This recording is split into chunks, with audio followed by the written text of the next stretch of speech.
Selamat pagi. Ya, pertama sekali tentunya kita mengucapkan puji syukur kepada Tuhan Yesus Kristus dan juga terima kasih kepada Bapak Pendeta Dr. Fahrenheit Sualang MTH dan semua jemaat yang ada.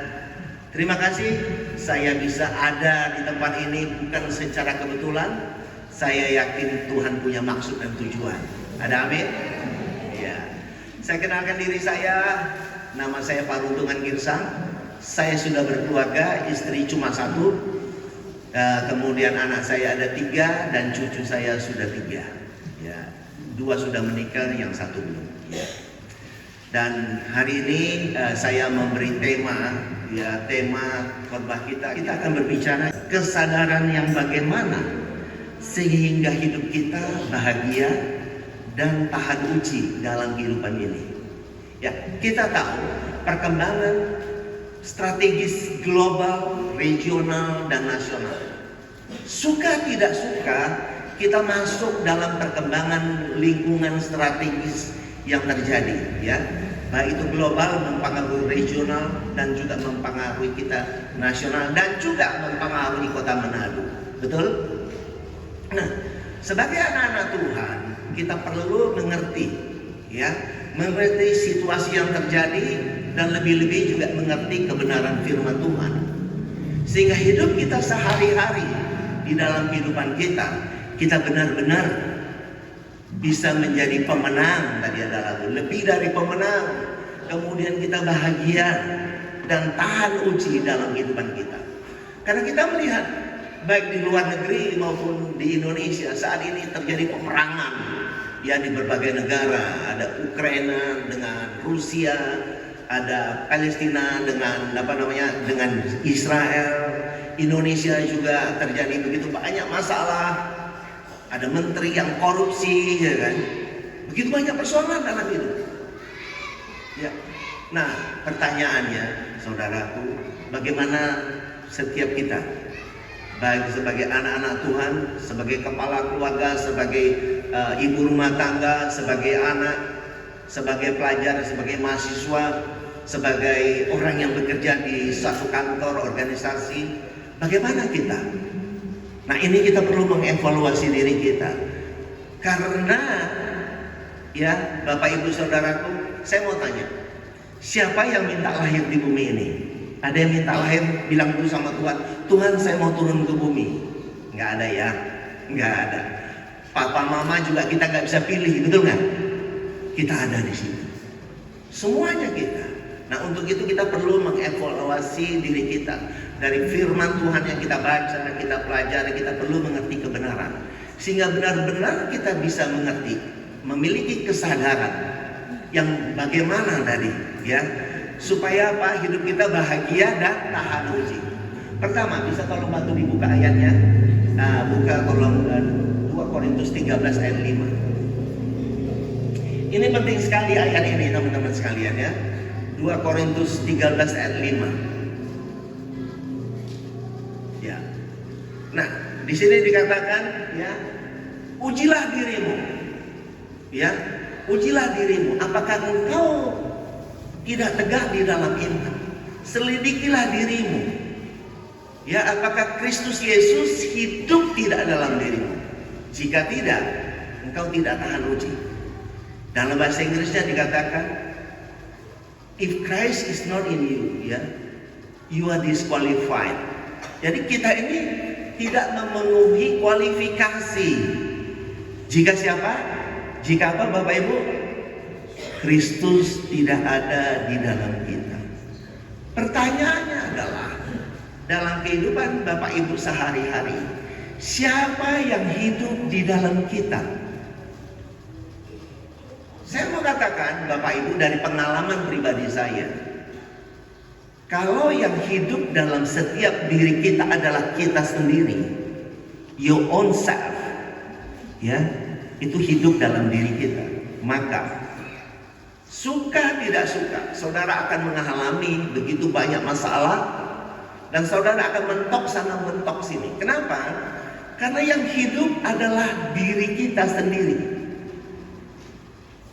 Tapi manakala saudara mengerti, menyadari kebenaran firman Tuhan, bahwa Tuhan sendiri yang hidup dalam saudara dan saya, maka hidup saudara akan berubah.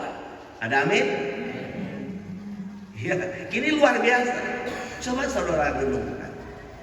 Saya lama merenungkan kebenaran ini dan mengevaluasi hidup. Saya sering merenungkan dulu, mengapa saya ada di bumi? Untuk apa saya ada di bumi ini? Pernahkah Bapak Ibu merenungkan untuk apa kita ada di bumi? Bahkan saya sering bercerita kepada orang Muslim juga, teman-teman sekalian. Ya, saya sering berdialog dengan mereka tentang bagaimana arti dan makna hidup, sehingga kita bisa memaknai hidup, menghidupi hidup ini.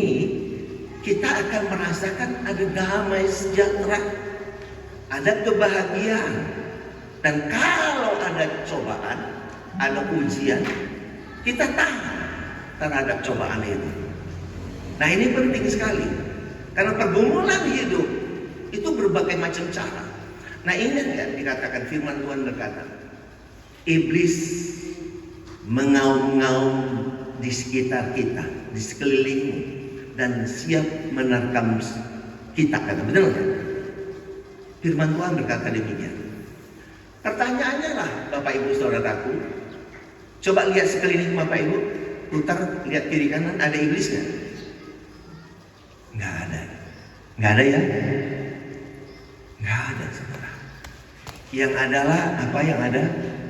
Permasalahan hidup, ada masalah ekonomi, masalah politik, masalah keluarga, betul nggak? Masalah anak-anak.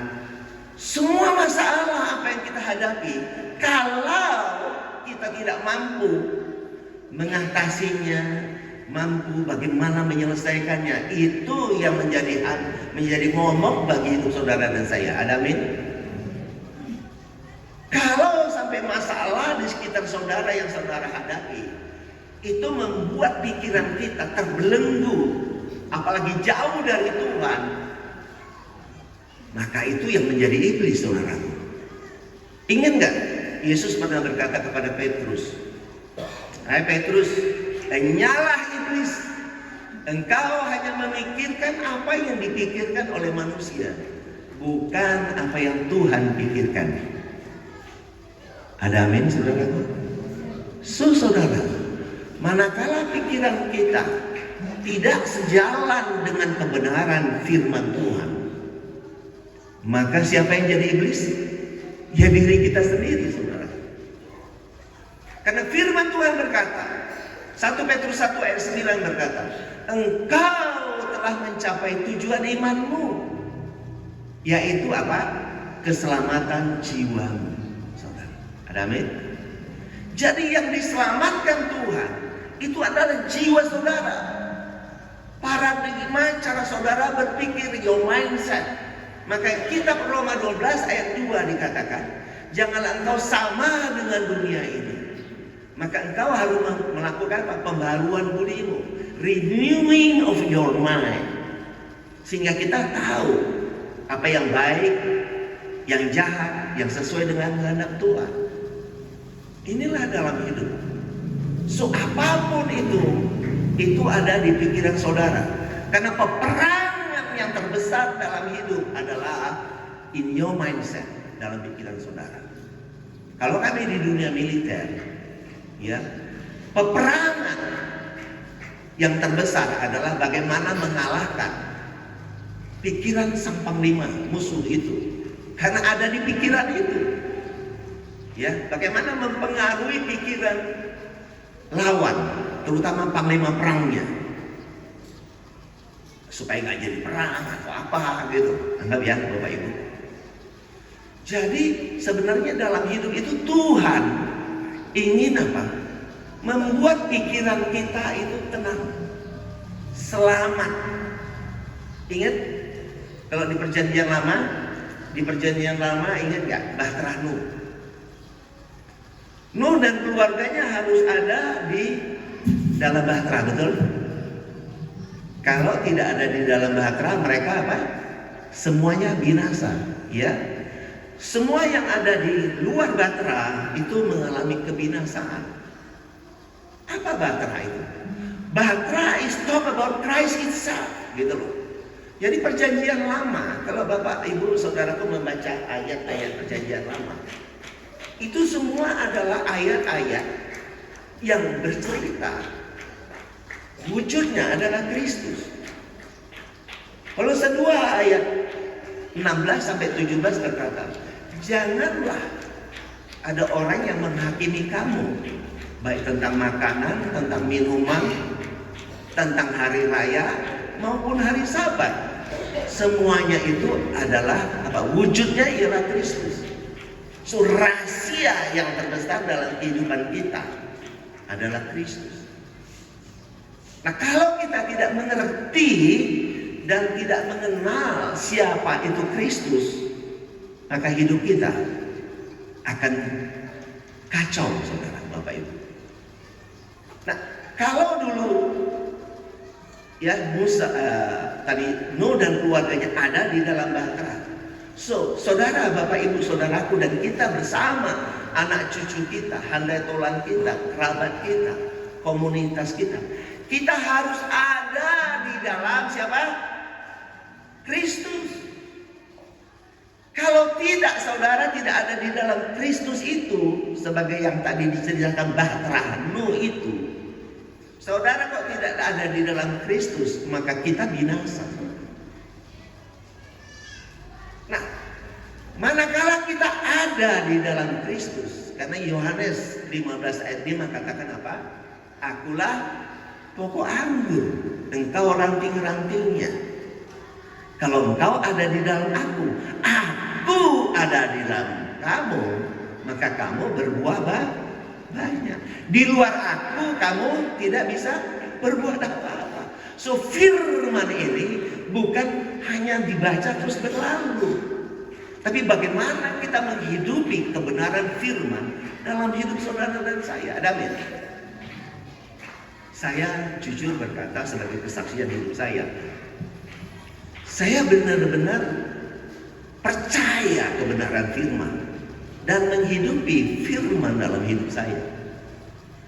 Kalau tidak, yang rugi siapa? Tuhan gak rugi, saudara. Yang rugi itu diri kita sendiri. So that's why semasa saudara masih menghirup nafas kehidupan, ya, baik adik-adik yang ada di depan ini, bapak-bapak, ibu semua, kita harus benar-benar mengerti kebenaran. Karena firman Tuhan berkata di Matius 13 ayat 23 berkata, kita ini, Bapak Ibu Saudara dan saya, kita semua adalah seperti tanah yang baik. Manakala ditaburi kebenaran firman Tuhan, the first step adalah understanding, mengerti.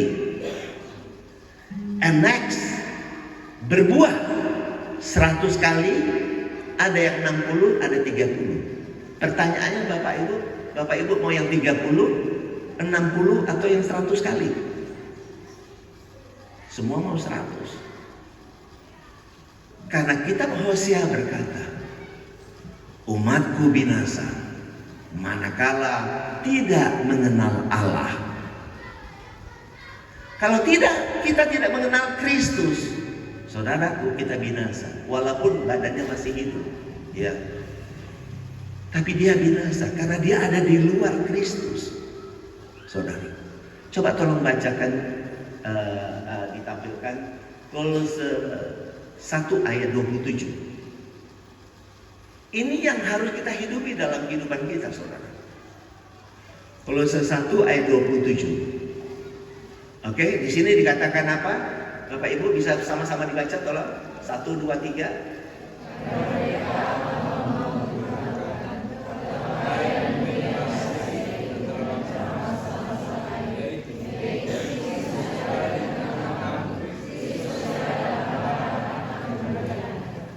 Bayangkan, ini di tahun 50-an, 60-an oleh Rasul Paulus sudah dituliskan kepada jemaat zaman waktu itu.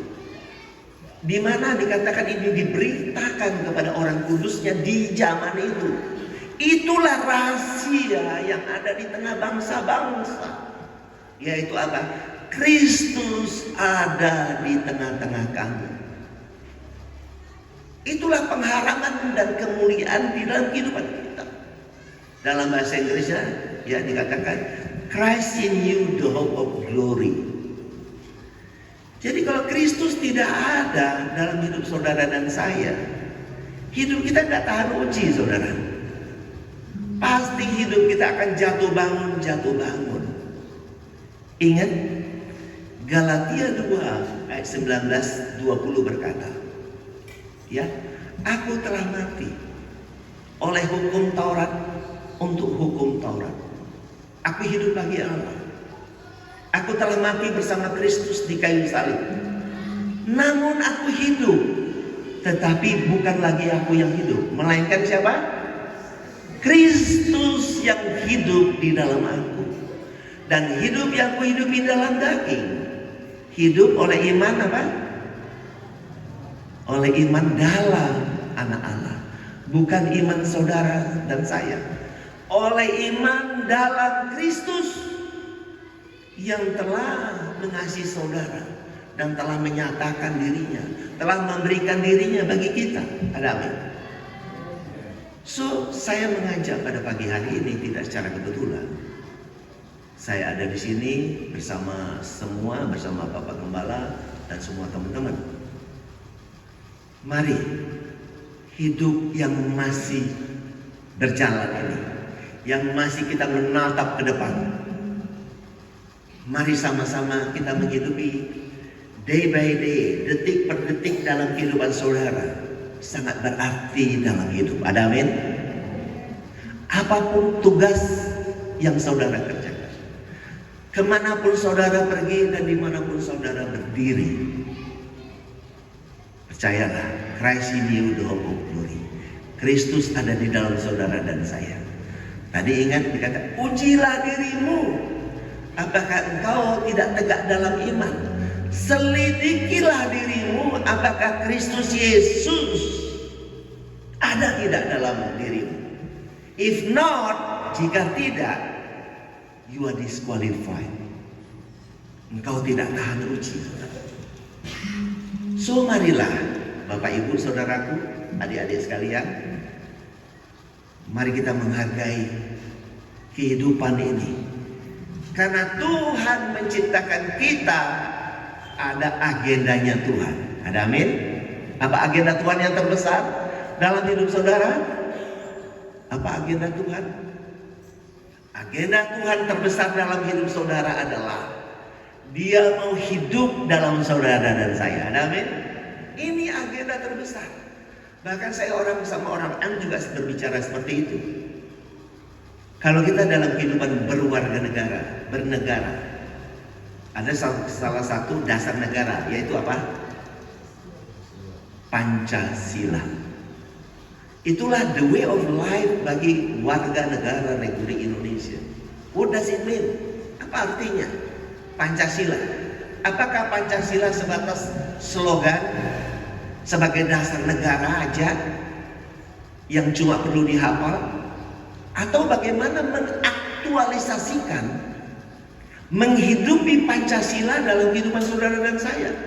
Seluruh warga negara Republik Indonesia, apapun agamanya, apapun suku bangsanya, apapun ras dan golongannya, saudara.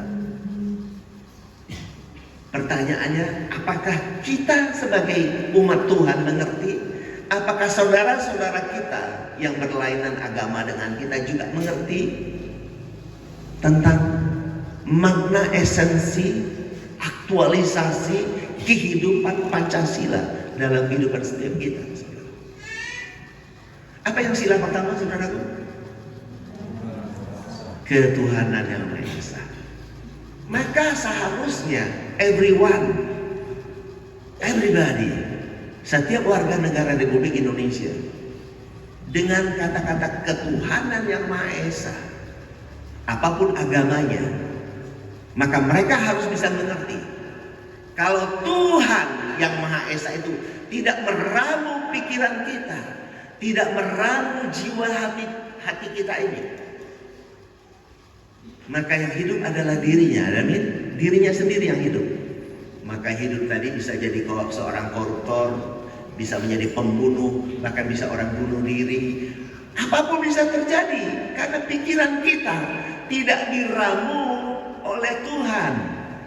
Tuhan tidak hidup dalam setiap insan manusia.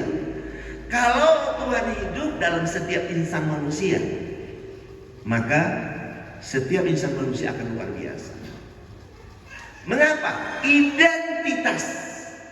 Bahkan orang Muslim bisa berkata bahwa kita ini adalah manusia roh. Orang Muslim bisa berkata demikian loh, saudaraku. Pertanyaannya, bagaimana dengan umat Tuhan? Coba bukakan 1 Petrus 1 ayat 3. Mari sama-sama kita baca ayat. Ini penting sekali, Bapak Ibu Saudara. Nah, mari sama-sama baca 1, 2, 3.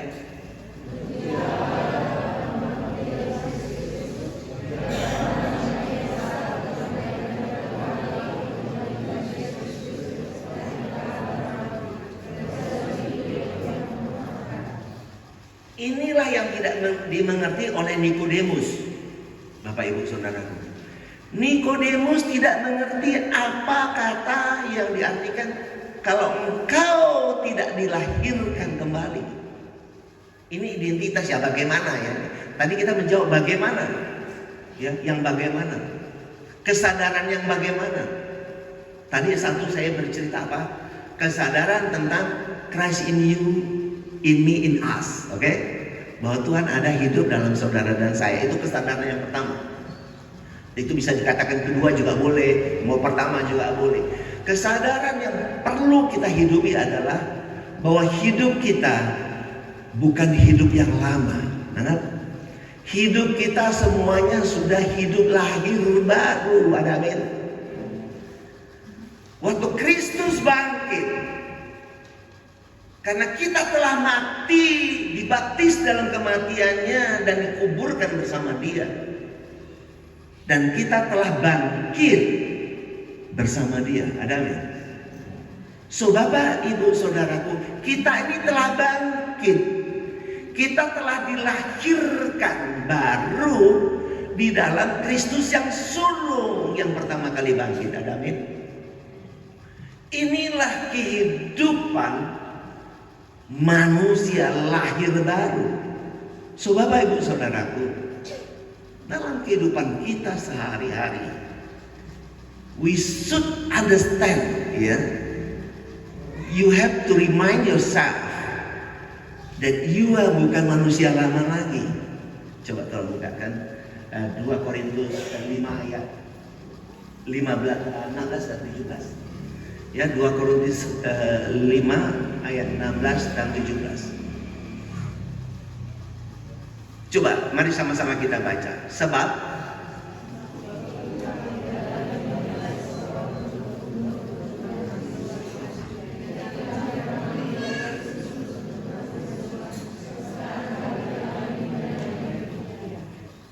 ayat 17.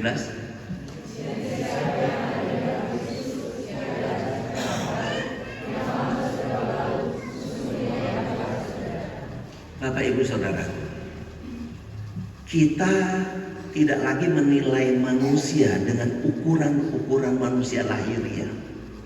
Mengapa? Karena kita telah menjadi manusia roh, manusia spiritual. Pertanyaannya, apakah saudara menyadari dengan sungguh-sungguh bahwa kita telah menjadi manusia spiritual yang hidup dalam casing tubuh ini? Nangkap Bapak Ibu? Kita ini adalah manusia baru, manusia yang sudah dipindah dari kegelapan kepada terangnya yang ajaib.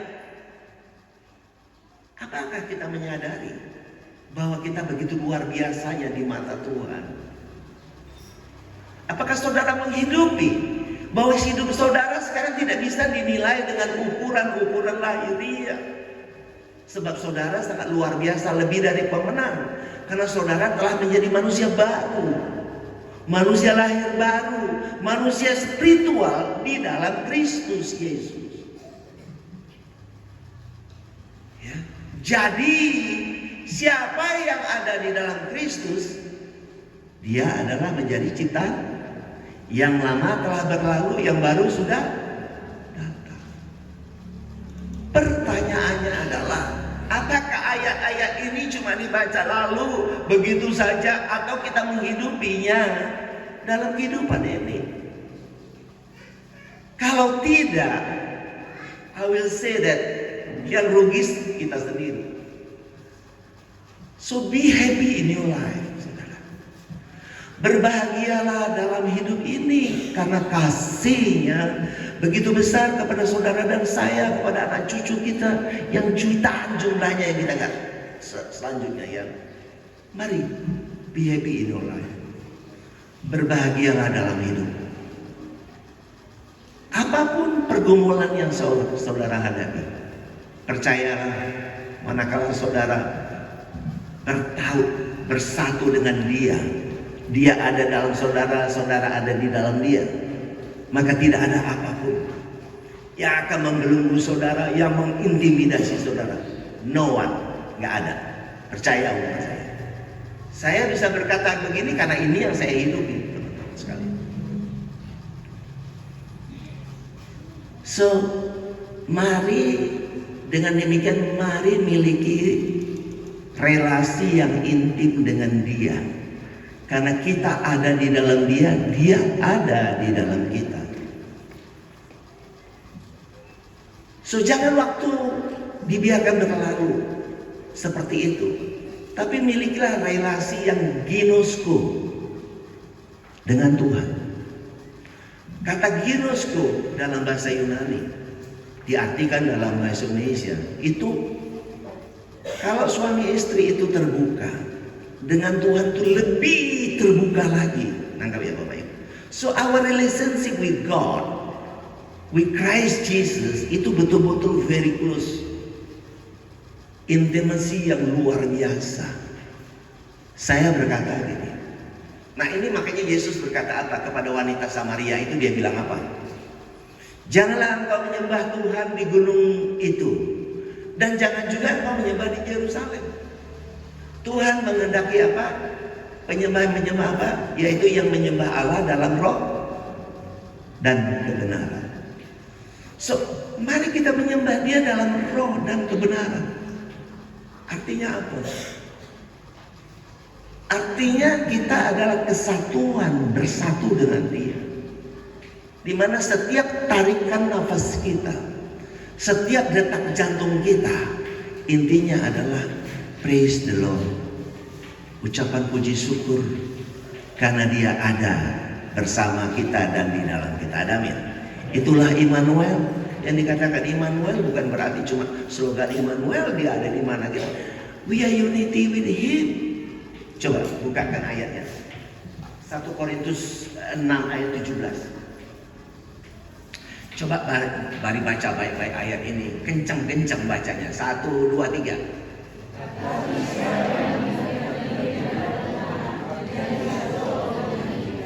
Dahsyat.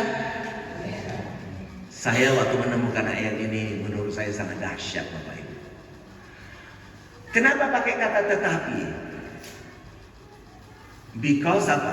Banyak orang tidak mengerti, banyak orang tidak understanding, maka pakai kata tetapi. Tetapi ada penekanan di sini. Tetapi siapa yang mengikatkan diri pada Tuhan menjadi satu roh dengan Dia. So, pertanyaannya adalah, apakah saudara menjadi satu roh dengan Tuhan? If they are not, ya Anda ya hidup kita kacau saudara. But if you say that, ya Anda menghidupi kehidupan satu roh bersama Kristus, di dalam Kristus, maka hidup Anda akan luar biasa. Amin. Saya kasih tahu Bapak Ibu sebagai kesaksian dalam hidup saya. Adik-adik terutama ya, Waktu saya baru masuk militer, saya kebetulan dari sarjana masuk militer. Ya, saya dulu sarjana elektro, saya masuk militer. Waktu saya letnan, ketemu dengan ada mayor, ada ini, mereka bercerita, wah mereka ngambil S2 di UI lah, begitu begini. Saya cuma dengar, tapi termantrai di hati saya. Saya nggak bercerita sama mereka, tapi saya ngomong sama Tuhan. Tuhan, saya kalau berdoa nggak aneh-aneh, Bapak Ibu, nggak berlutut atau bagaimana. Saya berdoa biasa aja, saudara. Because what? We are satu roh dengan Dia. Ada amin? Saya kalau berdoa begini, Bapak Ibu. Tuhan, aku mau S2 Tuhan. Tapi ingat Tuhan, aku nggak mau sekolah dalam negeri, maunya luar negeri. Saya ngomong gitu aja. 1 year later, saya udah di Amerika bersama keluarga. Sekolah 2 tahunan di Amerika. Cuma ngomong gitu aja. Tuhan, aku mau S2 loh Tuhan. Tapi ingat Tuhan, nggak mau dalam negeri, maunya luar negeri. 1 tahun kemudian saya ada di luar negeri. Kira-kira itu ajaib kan? Bagi saya itu ajaib sekali. Waktu saya Sisko di TNI Angkatan Laut, istri saya cerita macam-macam lah tentang bagaimana nanti di Sisko. Saya bilang sama istri, Ma, tugas Mama cuma satu, berdoa Papa sehat-sehat. Everything itu tugas saya. Lakas semuanya tugas saya. Mama nggak usah pusing. Jadi nggak usah ikut pusing. Maksudnya istrinya nggak usah ikut pusing mikirin suami sekolah. Tangkap ya. Dan ingat, saya sekolah nggak pernah nyogok, naik pangkat nggak pernah nyogok, jabatan nggak pernah nyogok apa-apa. Saya nggak pernah keluar uang 1 sen pun. Dan waktu saya Sisko, saya baru sekolah 2 minggu, selama sekolah 11 bulan. Saya sudah bilang sama istri saya, Ma, Papa masuk 10 besar. Tulisan Papa yang terbaik. Mohon maaf loh, saya bukan membanggakan diri saya, bukan ya. Ini cerita because we have very close relationship with Christ Jesus. Ada amin? Saya bilang sama istri saya, Ma tenang, Papa di 10 besar. Dan ingat, saya bukan dari akademi militer, saya sarjana masuk militer. Ya. Saya bilang, saya 10 besar. And then, tulisan saya, kalau bilang tesis, skripsi, kalau kami bilang Sisko itu taskap namanya. Tulisan saya will be number 1. Saya bilang begitu sama istri saya. Terus sama-sama teman-teman saya bilang, kalau sekolah ini jujur saya bilang, institusi ini jujur, maka saya number 1 dalam sisi tulisan. Saya berani ngomong gitu. Nah begitu graduation, Bapak Ibu tahu, sebelum dekat graduation saya bilang sama istri saya, Ma bukan 10 besar, Papa masuk di 5 besar. Nah begitu graduation saya 4 besar, tulisan saya yang terbaik, Bapak Ibu. Kok bisa? Saya juga nggak usah ditanya, nggak tahu. Menanggap Bapak Ibu. So kita memiliki Tuhan yang ajaib, saudara, yang bisa kita berkomunikasi begitu intim, yang tidak ada halangan. Tadi kan, jangan kau menyembah di gunung ini dan jangan engkau menyembah di Yerusalem. Why? Karena kita menyatu dengan Dia. So sembahlah Dia dalam roh dan kebenaran. Tidak ada jarak, tidak ada kendala antara Anda dan saya dengan Tuhan. Tidak ada apapun yang memisahkan saudara dengan Kristus. Amin. Kalau saudara menghidup ini, percayalah, hidup ini begitu indahnya. Dan kalau ada cobaan apa-apapun, saudara ada filternya sehingga Anda tidak terjerat dalam kesalahan-kesalahan apapun. Why I said something like that? Because this is my experience in my life, saudara. Waktu saya jadi pejabat, ada orang sokok taruh ini di meja saya suruh bawa pergi. Ada orang datang ke rumah saya bawa macam-macam, saya suruh bawa pergi. Bahkan, mohon maaf nih, ada adik-adik ya. Waktu saya Lemhanas di Australia. Oh ini saya belum cerita dari dia. Lemhanas saya sudah cerita belum ya? Oh, belum. Nah gini juga saya bilang ini, waktu saya pangkat kolonel, waktu itu saya berdinas di Mabes TNI, saya bilang ini, Tuhan, aku mau lemhanas Tuhan. Tapi ingat Tuhan, nggak mau dalam negeri, maunya luar negeri Tuhan. You know, 3 months later dari saya ngomong, saya sudah di Australia. Ngeri ya, luar biasa ya. This is my own experience. 3 bulan kemudian dari saya ngomong itu, saya ada di Australia. Saudara tahu banyak orang cemburu kan? Cemburu, tahu ya? Itulah. Maka keindahan hidup, mari hidupi dalam hidup ini. Walaupun penekanan saya tanda petik ya, garis bawahi, Alkitab, Injil Kristus berbicara kabar baik, kabar keselamatan, kabar sukacita, bukan kabar yang nakut-nakuti orang. Ingat loh itu Bapak Ibu, Injil Kristus itu kabar baik, Injil Kristus kabar keselamatan, dan bukan nakut-nakuti orang. Tapi perlu menyadarkan orang tentang Injil Kristus, tentang Kristus yang hidup di dalam kita dan kita hidup di dalam Dia. Ada amin? Kalau kita berbicara Kristus, maka saya mau mengajak, mari pikiran kita jangan terpaku kepada Kristus yang buat mujizat, Kristus yang berjalan di atas air. Itu betul, but it was already apa? Gone. Itu sudah berlalu. So, bagaimana Kristus yang kita hidupi? Yang tadi itu dikatakan apa? Kalau dulu kami pernah menilai Kristus dengan ukuran manusia, sekarang tidak demikian. Ada amin? Jadi para rasul sadar tidak bisa lagi melihat Kristus dengan ukuran-ukuran manusia. Itu telah berlalu. Kristus tidak bisa dilihat dengan ukuran manusia. But why? Coba tolong buka ayatnya, 2 Korintus 3 ayat 17. Kita tidak bisa melihat Kristus dengan ukuran manusia. Is already finished. Sudah tetelestai. Yang Kristus yang kita hidupi adalah ini. Sebab apa? Tuhan adalah apa? Roh. Di mana ada Roh Allah, di situ ada. That's why. Tetapi siapa yang mengikatkan diri pada Tuhan menjadi apa?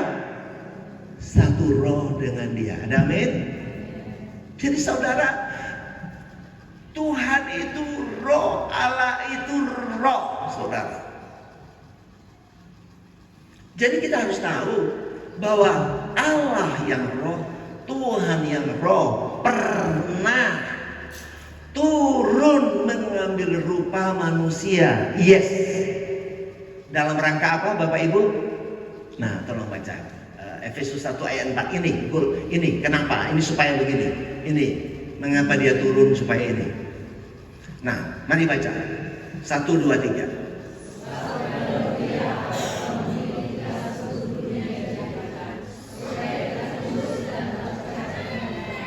Saudaraku, indah kan? Dia terikat dengan janjinya. Dia turun ke bumi supaya ini. Karena kita semua sudah dipilih di dalam Kristus. Supaya apa? Kita kudus, tak bercacat celah oleh karena karya salib tetelestai. Amin. Saudara, apakah kita mengerti kebenaran ini sehingga menghidupi kekudusan bahwa kita ini manusia kudus, orang kudus, orang yang tak bercacat celah. Karena kekudusan dan tak bercacat celah bukan hasil usaha saudara dan saya. No. Ada amin? Kekudusan dan tak bercacat celah adalah karena karya Kristus yang telah menebus saudara di kayu salib sekali untuk selama-lamanya. Coba Ibrani 10 ayat 10. Jadi saudara, jangan lagi sering berkata saya orang berdosa. Coba baca nih. 1, 2, 3.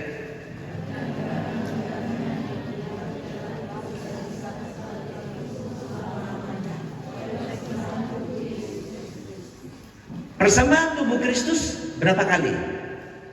Sekali untuk selama-lamanya. Jadi saudara, kita ini manusia, orang yang sudah menjadi manusia baru, manusia yang telah dikuduskan, tak bercacat celah. Saudara, saya mengamati ya. Kalau saya melihat ada orang berkata, aku orang berdosa, saudara tahu apa akibatnya? Orang yang berkata, aku orang berdosa, saudara tahu apa akibatnya? Maka orang itu akan banyak dalam hidupnya melakukan banyak kesalahan. Kenapa? Karena dia komit, dia deklarasikan dirinya sebagai orang berdosa. Maka kecenderungannya melakukan kesalahan itu jauh lebih besar. Nanti dia bilang besok nanti malam bisa minta ampun, ya kan? Nanti bisa minta ampun di gereja juga. Tuhan ampuni aku berdosa. Ingat nggak di gereja Katolik itu kan mereka minta ampun ya, sama lewat romo, lewat pastor ya, lewat namanya ya pastornya minta ampun. No, saudara enggak. Saudara adalah orang manusia baru. Sadarlah akan identitas kita. Siapa kita? Kita adalah manusia apa? Baru. Manusia spiritual yang kudus, tak bercacat celah di dalam Kristus. Amin. Kalau kita ada di luar Kristus, ya iya, bisa terjadi macam-macam. Amin. Kalau kita ada di luar Kristus, ya apa saja bisa terjadi. That's why you should be stay in Christ. Amin. So kita harus stay di dalam Kristus.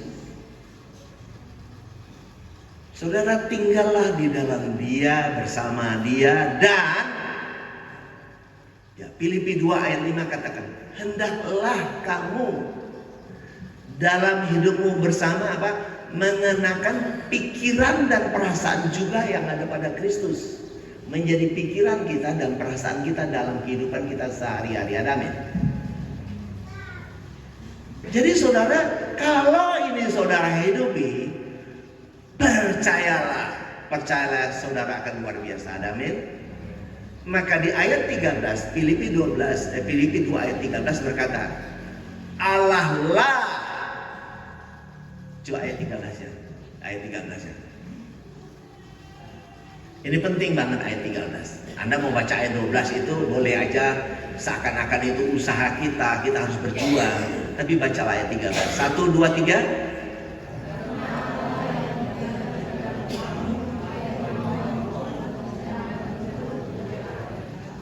Dahsyatnya.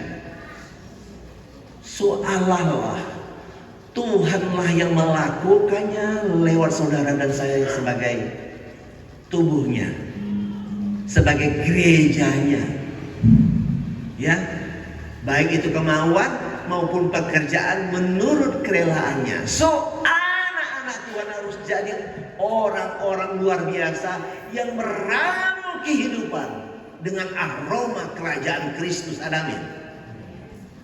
So kemanapun saudara pergi dan dimanapun saudara berdiri, saudara harus menjadi orang yang luar biasa, menjadi inspirasi, menjadi keteladanan yang luar biasa dalam hidup.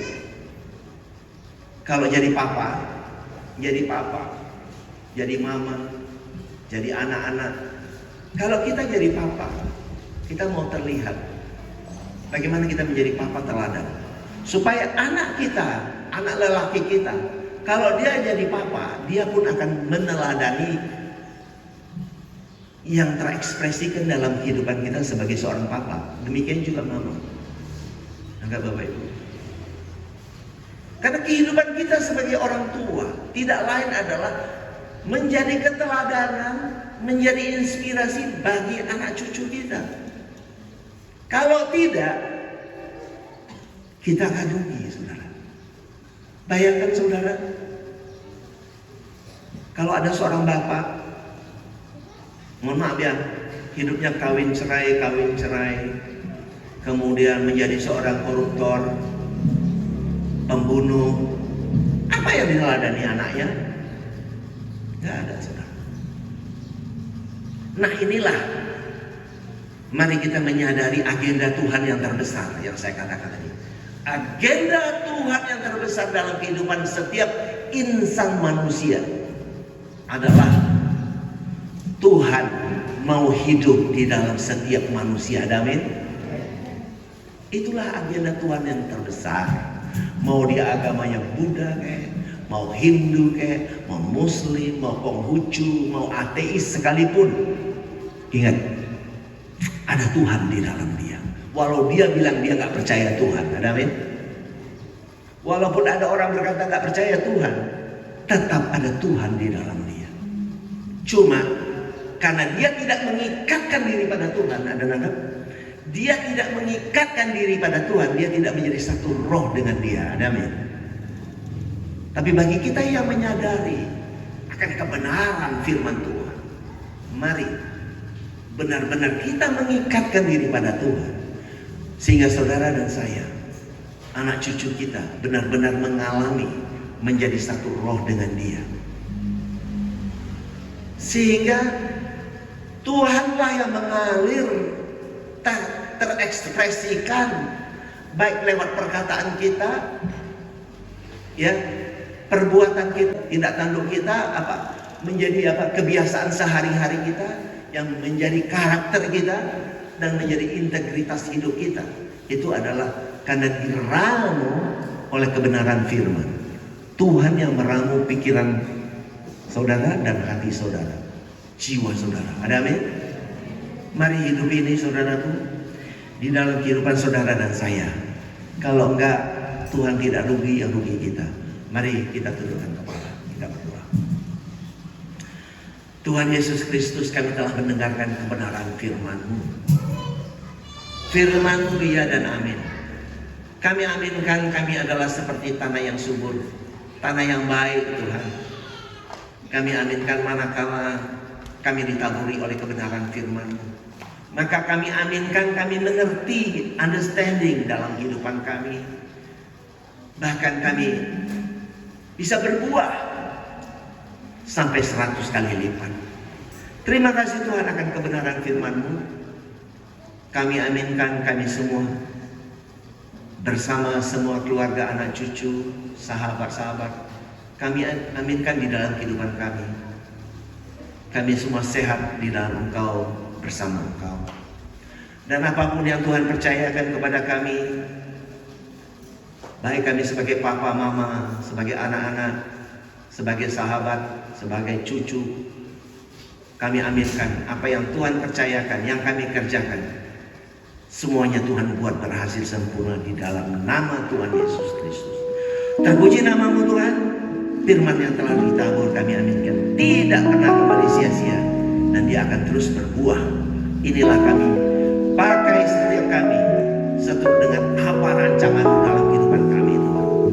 Terima kasih Tuhan, terpuji nama-Mu. Hanya di dalam nama Yesus, bagi kita yang telah menerima kebenaran firman Tuhan dan mau melakukannya dalam kehidupan kita sehari-hari, mari sama-sama kita katakan amin, amin, amin.